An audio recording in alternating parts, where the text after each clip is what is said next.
Hello नमस्कार दोस्तों।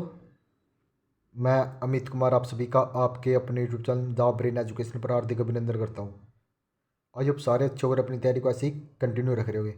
भाई जो भी बच्चा ALM SA JEE WPO की तैयारी कर रहा है तो भाई उन सभी के लिए हमने चैप्टर वाइज MCQ स्टार्ट किए हुए हैं। डेली के हम 20 क्वेश्चन करते हैं भाई चैप्टर वाइज। अगर आप बोलोगे कि सर क्वेश्चन इंक्रीज कर दो तो 20 से बढ़ाकर हम 40 भी कर देंगे। अगर और बोलोगे तो 40 से बढ़ाकर हम 80 भी कर देंगे। अगर बोलोगे 100 क्वेश्चन भी डेली के आपके एक वीडियो में मिल जाएंगे, लेकिन वो डिपेंड करेगा आप पर, आप कितना हमें सपोर्ट करोगे।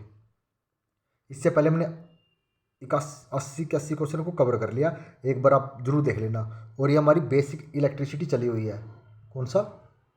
Basic electricity. क्योंकि आप सभी को पता है कि भाई लास्ट टाइम जब एग्ज़ाम था ना 2023 में, एक बार आप वो एग्ज़ाम उठा कर देख ला, उसमें बेसिक इलेक्ट्रिसिटी के 17 क्वेश्चन पूछे गए थे। अगर आपने भाई बेसिक इलेक्ट्रिसिटी भी अच्छे से कर ली ना तो भाई आप 15 क्वेश्चन 15 नंबर अपने आसानी से कंप्लीट कर लोगे। और उसके बाद 11 क्वेश्चन आते हैं वर्कशॉप कैलकुलेशन से। अब ये लगा लो आप, आपके 28 से 30 क्वेश्चन कन्फर्म है बेसिक इलेक्ट्रिसिटी और डब्ल्यू वर्कशॉप कैलकुलेशन से। अगर हमारे साथ जुड़ोगे भाई, सिर्फ चैप्टर वाइज MCQ कर रही है ना भाई, 70 क्वेश्चन के थ्योरी आनी है तो आप 60+ बहुत इजीली कर जाओगे। ये सिर्फ आपके लिए एक रिवीजन क्लास रहेगी, क्योंकि आपको पता ही ऑलरेडी आप कहीं और से बैच ले रहे हो, कहीं और से भी पढ़ रहे हो। लेकिन मैं बोल रहा हूँ सिर्फ एक बार आप यहाँ से रिवीजन जरूर कर लेना और अपना आंसर साथ के साथ जरूर कमेंट किया करो। धारा प्रवाह में प्रपागन सिद्धांत के अनुसार धारा प्रभावित होती है, तो धारा प्रवाह में प्रपागन सिद्धांत के अनुसार धारा प्रभावित होती है, किसके अनुसार होती है? तो ये धना से ऋण की ओर होती है, ये धन से ऋण की ओर होती है ना, ऐसे। ठीक है ना भाई। अपना चीन का नाम बताना, मिलाप करना। सल्फर को ऐसे लिखते हैं भी ठीक है, पोटेशियम को कैसे लिखते हैं ये भी ठीक है, लोहे को आयरन को आई से लिखते हैं भी ठीक है, लेकिन नाइट्रोजन को किससे लिखते हैं? आप सभी आंसर कमेंट करना भाई। एक श्रृंखला लैंप परिपथ में प्रत्येक बल्ब 2 वोल्ट के लिए निर्धारित 110 वोल्ट AC लाइन पर चलने के लिए श्रृंखला बल्ब की संख्या में जोड़ा गया। तो भाई 110 श्रृंखला में जोड़े गए हैं, ये सीरीज में जोड़े गए हैं, तो 110/2 हो जाएगा। तो इसका आंसर क्या कितना आ जाएगा? तो ये 55 इसका आंसर हो जाएगा। ऑप्शन नंबर D आपका करेक्ट आंसर हो जाएगा। ठीक है ना भाई। यदि दो समान आवेशों की दूरी दोगुनी हो जाए तो दोनों आवेशों के मध्य लगने वाला बल खालिस्तान गुना हो जाएगा। यदि दो समान आवेशों की दूरी दुगनी कर दी जाए तो उनके आवेशों के मध्य लगने वाला बल 4 गुना घट जाता है। तो ऑप्शन नंबर D आपका करेक्ट आंसर हो जाएगा। कौन सा? Option number D। आपका नेक्स्ट क्वेश्चन है, किसी धातु के एक समान चालक का प्रतिरोध खालिस्तान अनुक्रमणापत्ति होता है। किसी धातु के एक समान चालक का प्रतिरोध खालिस्तान के अनुक्रमणापत्ति होता है, तो ये किसके अनुक्रमणापत्ति होता है? तो ये लंबाई का होता है। ऑप्शन नंबर B इसका करेक्ट आंसर हो जाएगा। कौन सा? Option number B।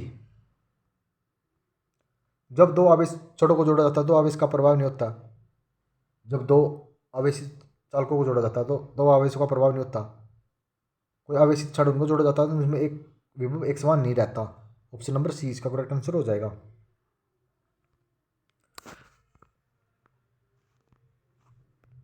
आपका नेक्स्ट क्वेश्चन है भाई, क्या चालक में बहने वाली धारा को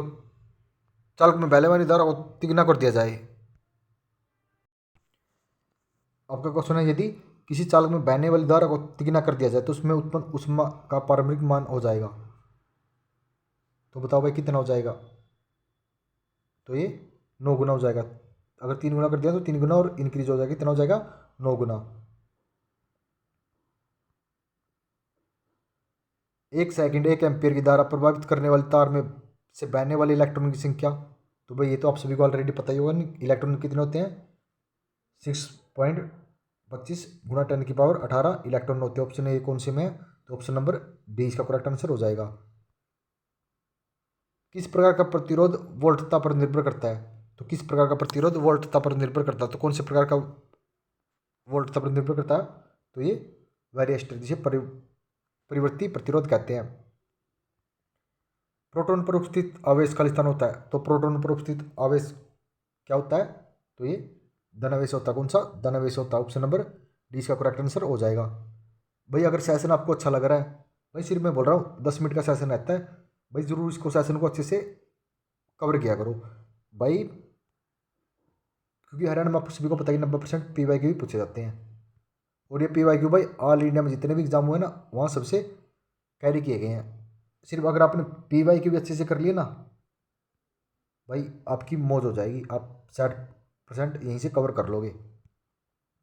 यदि 10 गुलाम का आवेश किसी इकाई लंबाई के चालक से 2 सेकंड से गुजरता है, भाई कोई 10 गुलाम का आवेश है और 2 सेकंड के लिए गुजरता है, तो उस चाल का प्रतिरोध क्या होगा यदि उसके छोर विभवांतर 10 वोल्ट है। तो अगर उसके छोर विभवांतर तो कितना है 10 वोल्ट, और तो ये कितना हो जाएगा बताओ आप सभी, पहले 10 को 2 से कितना हो जाएगा 5, तो ये कितना विभवांतर कितना है, तो 10 ये कितना आता है हमारा 5, तो ये 2 ओम हो जाएगा, कितना 2 ओम। 2 ओम कौन से में, ऑप्शन नंबर ए में कितना है 2 ओम हो जाएगा।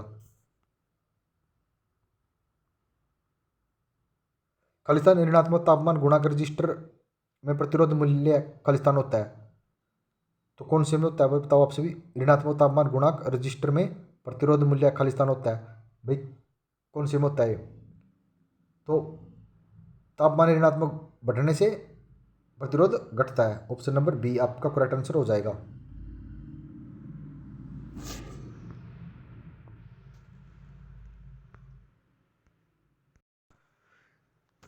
इनमें से कौन सा विकल्प जूल के नियम का सही ढंग से निरूपित करता है, जहां आई धारा, आई आर प्रतिरोध और टी सम्य है। तो भाई तो ये क्या बन जाएगा, इसका सूत्र आप सभी को पता होगा, आई स्क्वायर आर टी होता है, तो ये कौन से में आई स्क्वायर आर टी, तो एक में ही है कौन से, ऑप्शन नंबर सी में। विकल्प पीछे तो जो लगाना पड़ेगा ना, तो इसका आप सभी को पता होगा आई स्क्वायर आर टी होता है, लेकिन पीछे तो जूल ऑटोमेटिक लगा हुआ है क्योंकि विकल्प जूल में पूछा है। यदि किसी परमाणु में प्रोटॉन की संख्या 39 और इलेक्ट्रॉन की संख्या कितनी होगी, यदि प्रोटॉन की संख्या तो 39, तो उसमें इलेक्ट्रॉन की संख्या पता नहीं कितनी हो जाएगी। तो भाई आप सभी को पता प्रोटॉन और इलेक्ट्रॉन की संख्या समान रहती है, अगर प्रोटॉन 39 है तो इलेक्ट्रॉन भी 39 हो जाएंगे, ऑप्शन नंबर ए। निम्न में से किस प्रतिरोध को साइज अधिकतम होता है, तो इनमें से बताना है कौन से प्रतिरोध का साइज अधिकतम होता है। भाई करो अपना आंसर कमेंट, कौन से प्रतिरोध का साइज अधिकतम होता है, तो 10 ओम 50 वोल्ट का, ऑप्शन नंबर ए। किसी 10 वोल्ट वाले बल्ब का प्रतिरोध 500 ओम है, प्रत्येक किलोवाट घंटे की ऊर्जा की खपत होने वाला बल्ब कितने समय तक कार्य करेगा। 10 वोल्ट और 500 ओम है, भाई निकाल लो कितने घंटे आ जाएंगे इसके, आप सभी निकाल के देखो और अपना आंसर जरूर कमेंट करना। तो आ जाएगा कितने 50 घंटे। निम्न में से सबसे अधिक हल्का कण कौन सा है, तो इनमें से बताना सबसे हल्का कण कौन सा, तो इसका तो आप सभी को पता ही होगा कि इलेक्ट्रॉन सबसे हल्के होते हैं। विद्युत आवेश की का यूनिट, तो विद्युत आवेश को किस में मापा जाता है, तो विद्युत आवेश को कूलाम में मापा जाता है। निम्न में से किस पदार्थ का प्रतिरोध सबसे कम होता है, तो कौन से पदार्थ का प्रतिरोध इनमें सबसे कम होता है, तो कॉपर का सबसे कम होता है, किसका ऑप्शन नंबर 1 आपका आंसर क्या हो जाएगा, कॉपर का सबसे कम होता है। भाई आई एफ आपको ये सेशन अच्छा लगा, भाई जिस बच्चों को सेशन अच्छा लगा तो जरूर कमेंट करना। आज 19 क्वेश्चन किए हैं, आप सभी आंसर कमेंट करना कि 19 से आपके कितने क्वेश्चन ठीक हुए हैं, कितने गलत हुए हैं। अगर आप भाई हर क्वेश्चन का आंसर साथ के साथ कमेंट करोगे या बाद में अपना स्कोर कमेंट करोगे, भाई जो क्वेश्चन आपका ज़िंदगी में एक बार गलत हो गया ना वो लाइफ में कभी भी गलत नहीं होगा, ये सच्चाई है। और जिस दिन आप सच्चाई को मान लोगे ना तो आपकी बल्ले बल्ले हो जाएगी।